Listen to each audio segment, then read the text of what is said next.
Hello and welcome to Retraining Basics. I am Senior Sergeant Jena, Career Assistance Advisor here at Barksdale Air Force Base. And I'm just going to go through a few things about retraining, the process, and then some frequently asked questions to help people with the process of retraining. So we're going to cover the actual process, what's a CJR and why does it matter to you, the eligibility criteria for retraining and AFSCs in general, and then some do's and don'ts, like I said, based on my experience and all the questions that I get and things that I've seen people go through. So to begin, the CJR window is actually the most important piece of retraining as far as when are you eligible. And it has to, the CJR is basically your reservation to re-enlist, and that happens in the 35th or 59th month, depending on how long you enlisted for.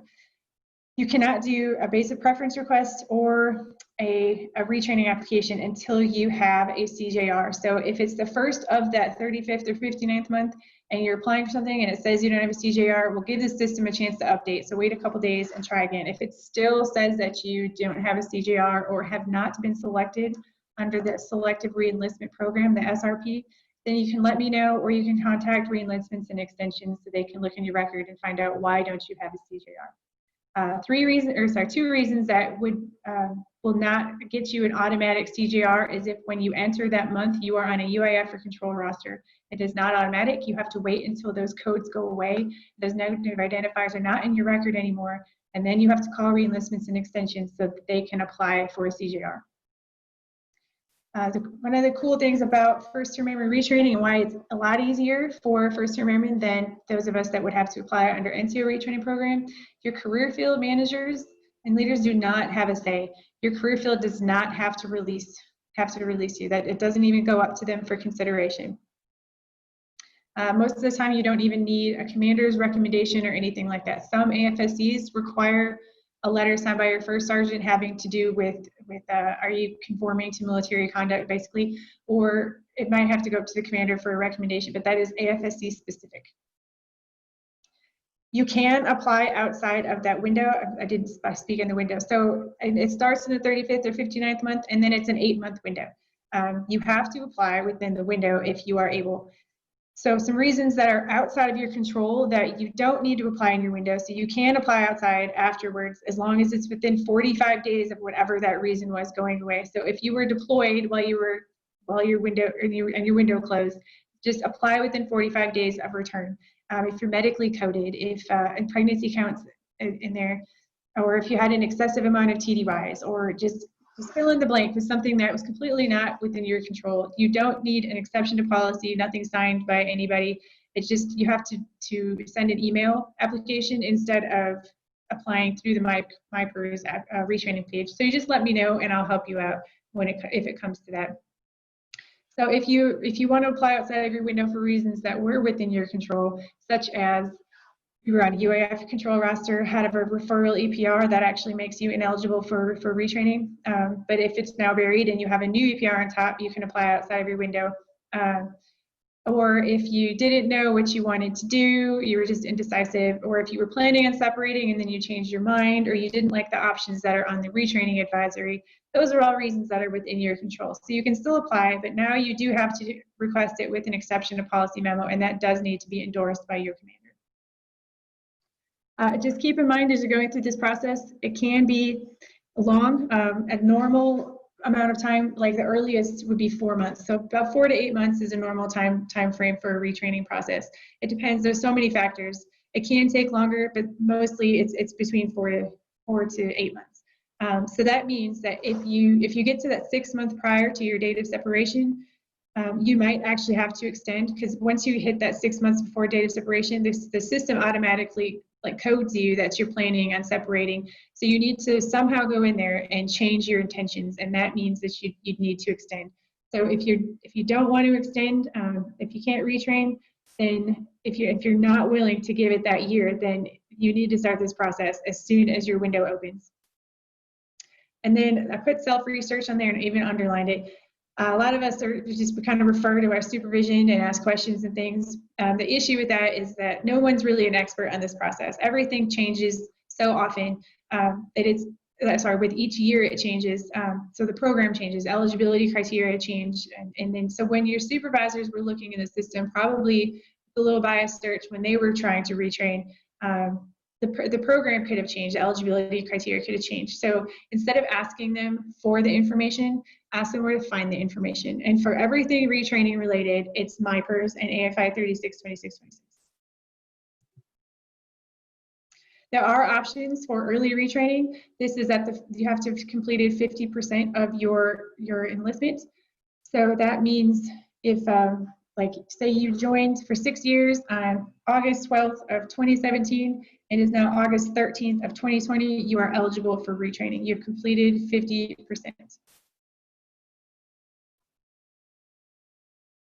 These are the AFSDs right now, however, that are open for retraining. So it's not everything on the retraining list that would be eligible. It's just the ones that are on this list. So the battlefield airmen ones, and basically the special warfare, and then career enlisted aviators. So the 1As are going to be everybody that's sync enlisted in flight suits. So flight engineer, flight attendant, boom operator, flying linguist, flying intel. There's about 9. I can't remember all of them off the top of my head, but those ones are available as well. And then the RPA sensor operator, which is kind of like a crew chief for the drones. So those are all available at the halfway point. They do have to have objective in quotas on the retraining advisory. So just because it's according to MyPERS, it says that you can retrain early into them. If it's later in the year, there might not be any quotas left for them, so you have to wait or pick a different job. And this does count as your first term airman retraining shot. So you only have 1 shot for retraining as a first term airman. So just keep that in mind. So if you go through, say, pararescue and you get hurt or you wash out of training, and now you still have like 2 years left in your enlistment, you don't get to apply again now when you actually hit your window. That was your 1 shot. So the NCO retraining program works a lot different as far as when you're eligible. It doesn't have an 8-month window like the first term airman does. It actually goes off of a 3-phase process. This is only for second term and career airmen. It does not matter what rank you are. If you're a first term airman, then you're a first term airman, so you're applying under that program. If you are second term and career, then your rank matters in this one. So phase 1 starts so for this year, for fiscal year 21, it just started 3 August. So if you're on the objective out listing on the retraining advisory, only personnel in those FSDs on that objective out listing are eligible to apply for retraining in phase 1, and they only have 30 days to do so. So by 4 September, they have to apply for retraining. They still have to pick from the objective in quotas on the retraining advisory. So they actually go into let me go into online quickly.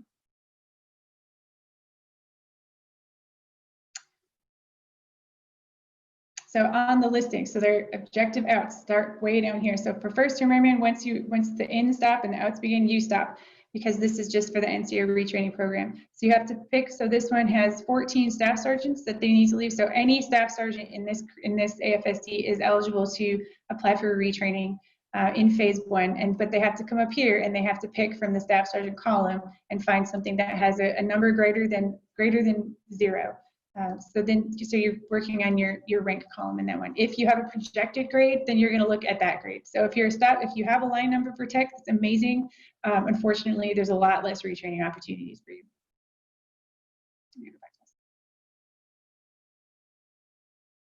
All right, so after 4 September, AFPC retraining team will start plugging people into quotas. So that does take a while. I know last year they said they got about 4,500 applications between first term and NCO retraining in August. So just it takes a minute.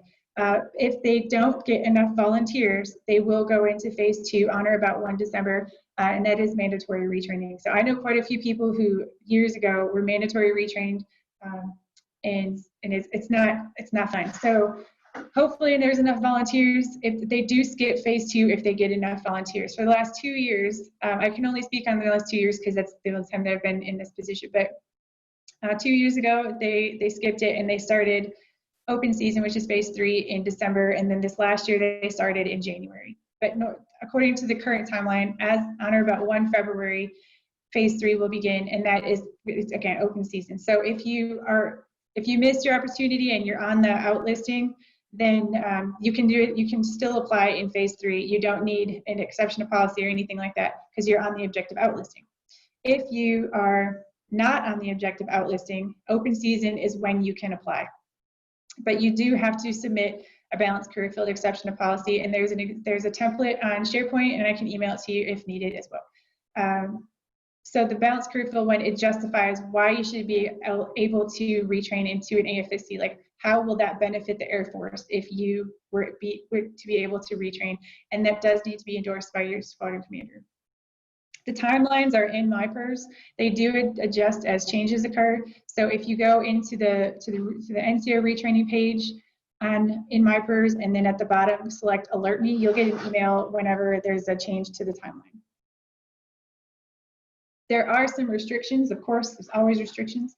Security Forces has a lot of outs right now. You're only allowed to pick from the career fields that are on that screen right there, even in phase 1. So they want you to go your career field manager has opened you up for retraining, but you have to select military working dog or CADM, OSI, any of the battlefield airman jobs, SEER, or EOD. So basically, ASPEC war and your shred outs. In phase 3, security forces still restricted according to that exception to policy, and then aircraft maintenance is restricted as well. So there are some aircraft maintenance and 2As that are on the out listing, so they don't have this restriction. Right now, they can apply for any of the INs, but if you're not on the out listing and you're applying for retraining in phase 3 with an ETP, then you are restricted to battlefield airmen, EOD, or into another 2 Alpha job. And that one is actually, so the retraining into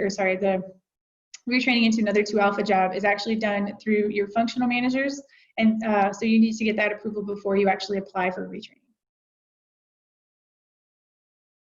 All right, so in MyPERS, so read all of that stuff. It actually looks a little bit different now. They added a section to, let me go back to the retraining.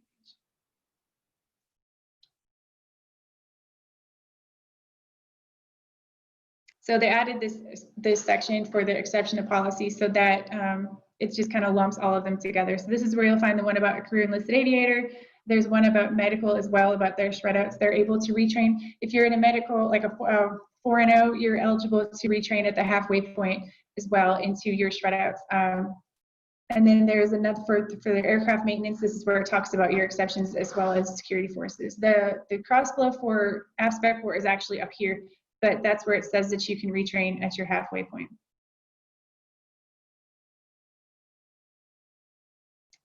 Okay, so what do you do? How do you apply? You just hit apply for retraining, follow the 4-step process.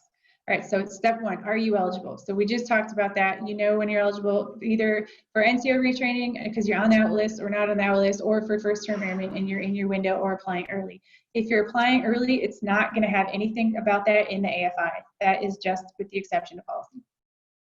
All right, so next, you need to look at the advisory and then make sure you're eligible according to the advisory notes. So what does that mean? So here's an option. You can get to the retraining advisory on the main retraining page right here, or it's step 2 in the retraining process.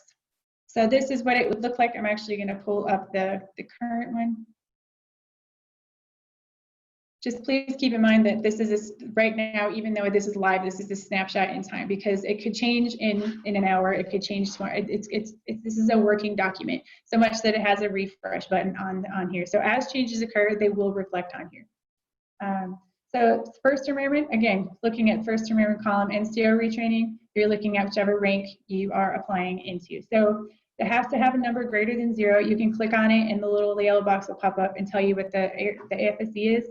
And then look over here at the advisory notes and make sure that according to those, you're still eligible. Some of them are restricted by rank, some are restricted by time in service, things like that. I like to point out the 3F2, which is a good example. So it says second term and career airmen may not apply for first term airmen retraining quotas. There are no exceptions, and you have to be at least a senior airman. If you're applying with NCO retraining program, you have to have less than 10 years time in service, and then staff sergeants have to have less than 7 years time in service regardless of which program you're applying through.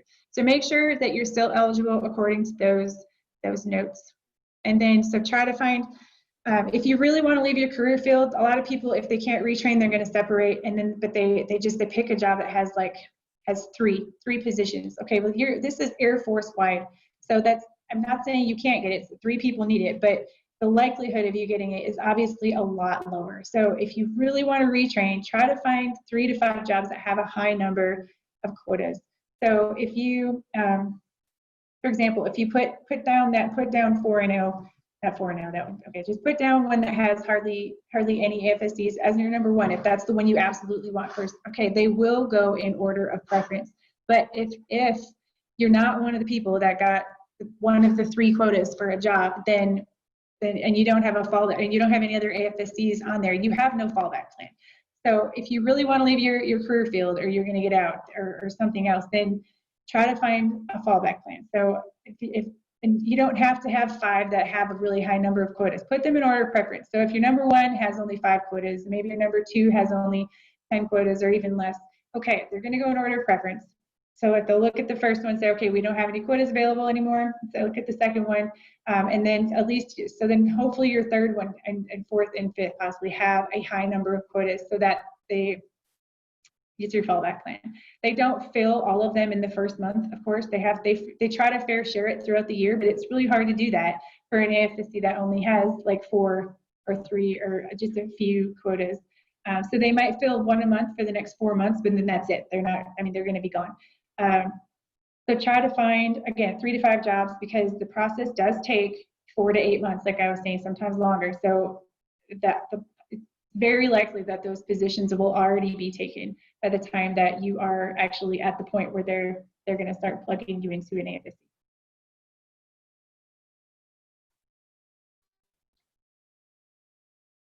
All right, so now that we've gone through the advisory and we've gone through the eligibility in the advisory notes, we're going to actually look at step 3. This is the enlisted classification directory. The current one is actually going to say 30 April 2020, and a new one will be coming out probably around 1 October 2020. But they look the same, so it's the same thing. This is a huge document, but it has the eligibility summary. It says the duties and responsibilities and the eligibility criteria for every AFSC in the Air Force. So you want to do a Control F, and in this example for Special Missions Aviation, just type in like 1A9. If you put in 1A9X, you can see that it's not going to bring you to this page because it doesn't say that anywhere on here. So put in 1A9 or Special Missions Aviation, and then just tab, tab, tab until you get to a page that looks like this for whichever AFSC you're looking at. You need to look up every single AFSC that you're planning to apply for.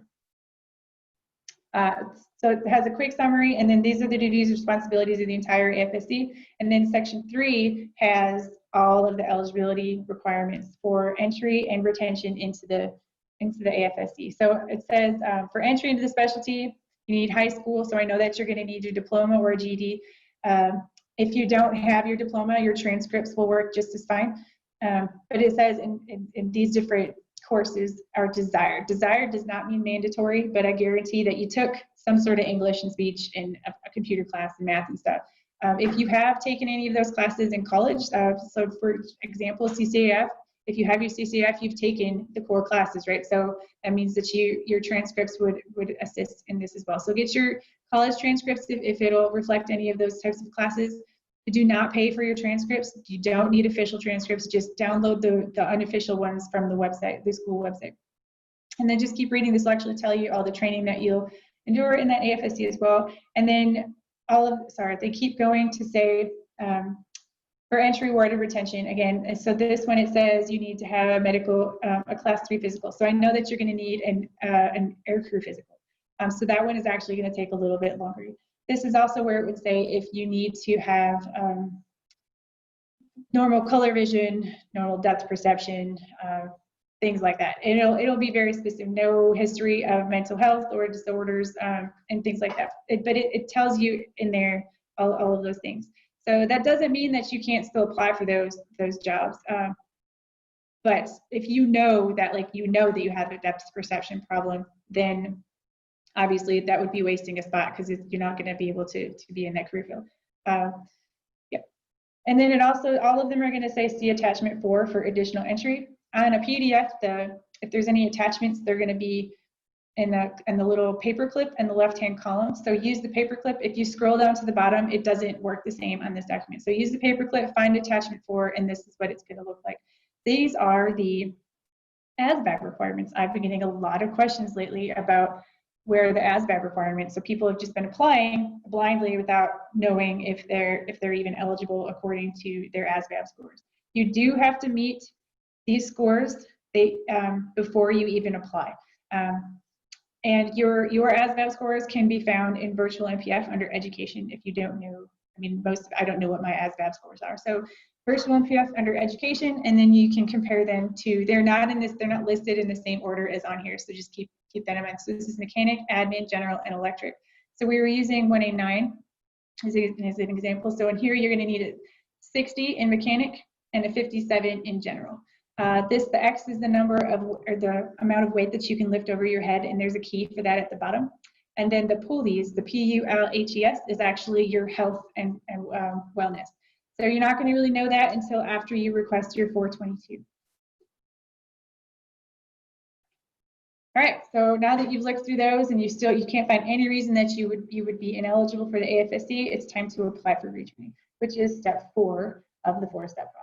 It's going to look a little different than this now. It kind of just updated, but I can't take screenshots of that right now because I'm not eligible for retraining, so I can't get to them. But just follow the prompts. It'll tell you if there's a preliminary screening now. It'll tell you if you are ineligible and why. And if you feel that it's incorrect, you can contact me, and I'll try to look in your records and see if I can find a reason. And if we can't, then we'll do the email application instead. That's been happening quite a lot for the NCO Retraining program right now. A lot of the AFSCs, especially tech sergeants for some reason, it says that you're ineligible, but you're on the out list. You don't have any limit. I can't find any limiting factors in your record. So you do it through an email process instead. So just let me know and I'll walk you through that process. But eventually you're going to come to the page where you get to pick your choices. It's not going to show all 5 boxes, but once you populate one, it will show the other. Now this is going to actually show all of the AFSCs that are on the listing, whether they have quotas for your rank or not. Okay, so just keep that in mind. Even if it shows up on here, it doesn't mean that there are quotas available on the retraining advisory. So use the retraining advisory to pick your jobs and then make this look like only pick those jobs in here. Don't think that, oh, well, it's available, I can still put this down. No, they're just wasting a spot. It's going to come back that you're not eligible because there are no quotas available. All right, so now you've applied for retraining. You're going to get an email that I'm going to pull up an example. This just came in yesterday. So you're going to get an email once you apply, and it's going to look similar to this. And everything is done through MyPERS, but you get emails, right? So whenever you have a change or an update in an incident in MyPERS, it goes into whatever email you have associated with your MyPERS account. So I have my personal and my work email in there. So if I get an update through an incident or something, it goes to both accounts. So even on the weekend, if there's an update to it, I'll get notified that there's been a change or something. Or if I'm on leave or whatnot. Anyway, so this just tells you that it's gone through, because once you send it, it's going to go to the Total Force Service Center, which is kind of like a call center. So they're just doing another preliminary check saying, okay, this is for retraining and it's been submitted to retraining. So they're saying that it's been sent to the appropriate office. Okay, and then within 20 days, 20 duty days, you're going to get an email from retraining that will say if you're eligible or ineligible for each of the AFSCs that you are applying for. I like to use this example because this staff sergeant applied for 5 jobs, 4 of which she's eligible, and they all have a lot of requirements. So this is the most overwhelming and intimidating portion of retraining, of the whole process. So just woosah, and then you're going to get 5. If you applied for 5 jobs and say you're eligible for all of them, you're going to get 5 lists of requirements. So make one list to rule them all. Just consolidate the list. So she applied for ophthalmist. So in this one, so this it says the PULHES needs to be this. So this is number 1. This is all for medical. Everything has to do with medical. So it says on your 422. So you're going to have to submit your 422 or request for 422, and that is done in My IMR by selecting Request Report. And one of the options for a reason is actually retraining. or reclassing, and then it'll ask you to type in all of the AFSCs that you're applying for. They are going to do a medical evaluation according to all 5 jobs, and then your 422 will state that you meet the requirements for, and it'll have those AFSCs on there. So don't worry about it. They all look like this. It's weird, but I get questions about that all the time. And then just keep going down. So it says that you need to provide your high school transcripts. So write that one down on the list. So 422 and transcripts, that's all we're at. So you already meet the ASVAB requirements, of course. If you don't meet ASVAB requirements, it will actually come back and state that. So right here, not eligible, and it's because of the ASVAB score. So you can see that there's a lot of requirements for some of these. I'm just going to use chaplain's assistant. I think it's sorry, religious affairs. So this one actually says that you need a recommendation by the wing chaplain and superintendent, or NCOIC, and then you also need approval by the MAJCOM functional. Okay, so you're not going to do all that, right? What you're going to do is contact the superintendent of religious affairs, have an interview with him and the wing chaplain, and then they will draft up the recommendation letter and send it up to the MAJCOM functional for approval, and hopefully approval, and then they'll send it back to you. So what you would do is either just contact the chapel and find out who it is, or you can let me know and I can send you the contact info for anybody that requires, for any FSC that requires a functional manager recommendation. And then you need a typed and signed memorandum from the first sergeant, and then it even has it in quotes. So usually the first sergeant is the one that signs this, but you're going to have to develop the MFR. So just use the quotes and just copy and paste it. Make sure it makes sense, but copy and paste it into the MFR. So 3 of the AFSCs that the staff sergeant applied for have different things that need to be in here. So she's going to have to consolidate and figure out which ones are duplicates and which ones aren't, so that the letter makes sense. But you just need 1 letter signed by the first sergeant. Paralegal has, so same thing. So again, with this one, she needs a diploma and her transcripts. Now she'll add that to the list. And then provide a copy of a typing test. You can actually just use any free, it's just, 25 words a minute. And then you can use any free website. You don't have to go to the Ed Center. Go to Google free typing test and just any free website, and just copy the results page and just use that one as the proof of 25 words or more per minute. And so here's another one about the first sergeant, and it just keeps going. So there's so much. Safety is one that actually has a, you do have to have a 10-day assessment period. So this is our observation period. So that means you're going to go work with safety for 10 duty days. So that needs to be worked out between them and your work center to make sure that you can be out for those 10 days. And so just go through it, make 1 list for all of them. What it actually looked like after I filled in everything, because again, there's a lot for this one. So everything in yellow is going to be done by medical. So just make sure you go to your appointments. So all of that. So she doesn't have to worry about those things. Everything in gray is what needs to be put on that letter that the first sergeant needs to sign. And then I put notes in with contact information and everything as well. I don't need to do this for everybody, but like I said, she had 4 AFSCs that were they have a lot of requirements. So I was trying to help her out. Anyway. So that is how you read that email. So then you just start gathering all those documents. Go have your interviews, get your recommendation letters, everything, and then you make sure you make your medical appointments. Once you have everything done, including your 422, then your package is actually ready to be submitted. So you're going to let them know at AFPC that, hey, everything's submitted. You do get a chance to rearrange your preferences, your order of preferences, if you want to. If you want to add anything to your application, you have to completely ask them to cancel your application and completely reapply.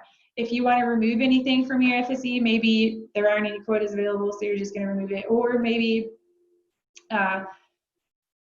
you went and you did the recommendation, or you went and met people in the FSE and found out that you really don't want to be working in that one. It's not for you. You can actually remove that from your application. But if you want it, you can remove from but not add to. If you want to add, you have to completely start over. Also, if during this process, say you're waiting for your 422, it can take a while. There needs to be activity in your incident in MyPerks.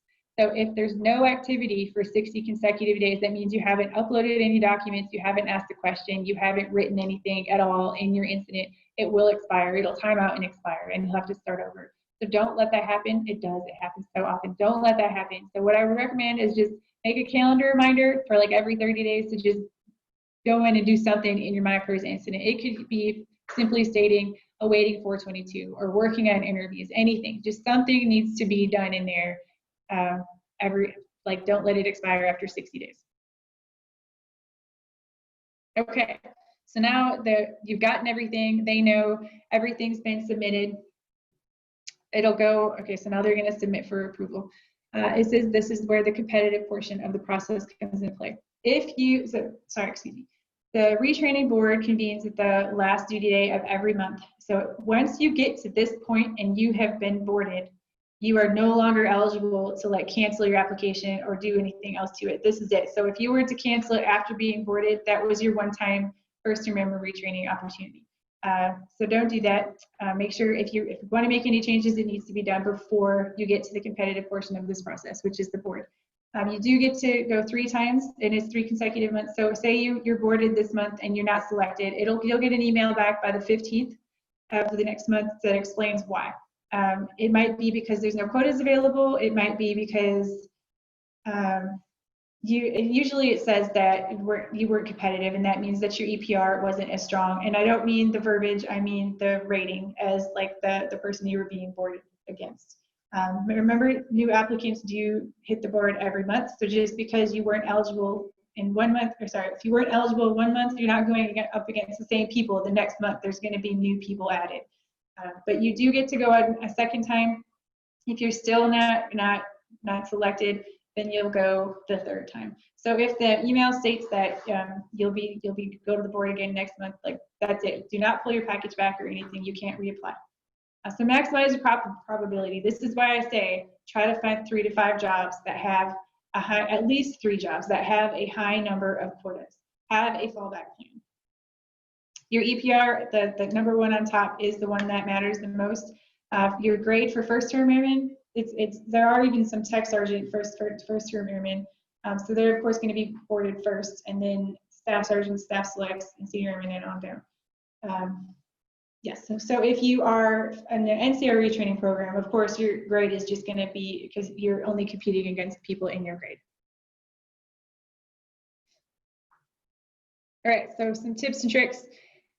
For first-term airmen, do not re-enlist. Always extend until they won't let you anymore. Don't re-enlist until you have to, because once you do, you're no longer a first-term airman. So you can re-enlist for that year for personal reasons. Anybody can re-enlist for a year for personal reasons. You can do that once per enlistment. I'm sorry, you can extend, not re-enlist. So you can extend once per enlistment for personal reasons, and it is for a year. When you're selected for retraining, you can extend again. You have to have 24 months retainability. That doesn't mean you're going to have to extend it for 2 more years. They just tack on as many months as needed onto your current retainability. So you might only need 2 more months of retainability. So that's all they're going to give you. You can extend as many times as possible in an enlistment. It just, as long as the total cumulative amount of days does not exceed 48 months. Yes. Okay, so especially for first-term airmen, do not decline retainability for an assignment. If you're going through the process and you got an assignment and you want to retrain, you're going to go on that assignment and you're going to retrain or apply for retraining when you get to your next base. If a first-term airman declines retainability for an assignment, you're allowed to do that. You can still promote, you can still PCS, you can still re-enlist, everything. However, if you decline retainability as a first-term airman, you lose your basic preference and retraining rights. So if you want to retrain and you have an assignment, go on your assignment and retrain when you get there. If you're going overseas, it's a little bit different. So give me a call and we'll figure out your timeline of events. For NCO retraining, if you decline an assignment, you're separating. Retainability for an assignment, you're separating at your date of separation. So I wouldn't recommend that. Anyway, if you want to put in a basic preference and your retraining, you notice that especially for first-term airmen, it's the same time frame. But if you have an assignment, you're not going to be, you can't apply for retraining. So what are you going to do? You're going to apply for retraining, and then you actually get a basic preference request with your selected retraining. So don't miss medical appointments. If you can't make a medical appointment, of course, always call ahead and let them know that you need to reschedule. But if you just keep missing them, it's frustrating. There's so many people that are involved in your retraining process. So just, make the appointments that they schedule for you. There were only in the last 2 years, there were 2 airmen that called and stated that they missed me over at the med group that processes the 422s was just holding on to their package and it wasn't moving, and it was just a really slow process. So I went over there and I talked to them, and I found out that in both situations, the airmen kept missing appointments. So yes, just make your appointments so that you can keep your 422 process moving along.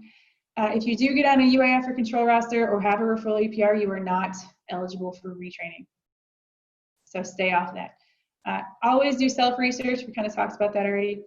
And then contact personnel that are in the AFSCs, because you might find out that it's not what you thought it was behind the scenes. Maybe there's a lot more to it that you thought it was just an air conditioning, but it's actually a lot more involved. Or maybe, for instance, when I was applying for retraining, the EO was like number 5 on my list, equal opportunity. But after going and doing my 20-day observation period with equal opportunity, I found out I absolutely loved what they did behind the scenes, and I felt I actually moved that to my number 1. I didn't get it obviously, but I moved it to my number 1 based on talking to people in the AFSC and getting the opportunity to go work with them. And then for Pete's sake, pass your fitness assessment. Sometimes always your commander has to sign off on your extension paperwork. So if they feel that you're not a fit for reenlistment or extending, then that's their prerogative, and they may not sign that. So pass your fitness assessments. I mean, you should anyway, but especially while you're going through a process like this, make sure you're passing things.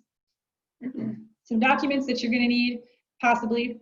422 for every AFSC is needed, and again, you do that through my IMR by requesting a report.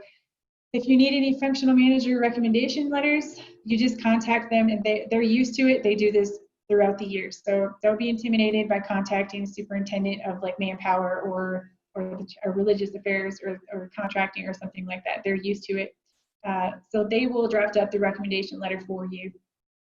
Just go ahead and get your high school diploma and your transcripts. You're probably going to need both of those. If you, like I said before, if you don't have your diploma, your transcripts usually suffice. If you need to retake your ASVAB, you can contact the testing facility by email. I would just email. If you call them, they won't answer the phone if they're testing, which they test constantly. So just email them and they will get back to you about when you can test. If you need any other tests as well, like there's an EDPT, like all of that is done at the testing center. The TAPIS is also done at the testing center. The career field manager approvals, if it says that your career field manager or the career field manager needs to approve it, AFPC will take care of that portion. That's not stating that your career field manager has to release you, or has to approve you leaving for first term airmen. This is just that the gaining career field manager has to approve you entering into the career field. Now for NCO retraining, they actually need to get the release from your current career field manager and the approval if it's required for that new AFSC. And then any exception to policies, those are going to be needed at the time of application. Okay, so that was that was retraining basics. If you do have any questions, you're always welcome to give me a call or email me. And I hope that this was helpful and educational, and it just gets rid of some of the intimidating portions of this retraining process. Thank you.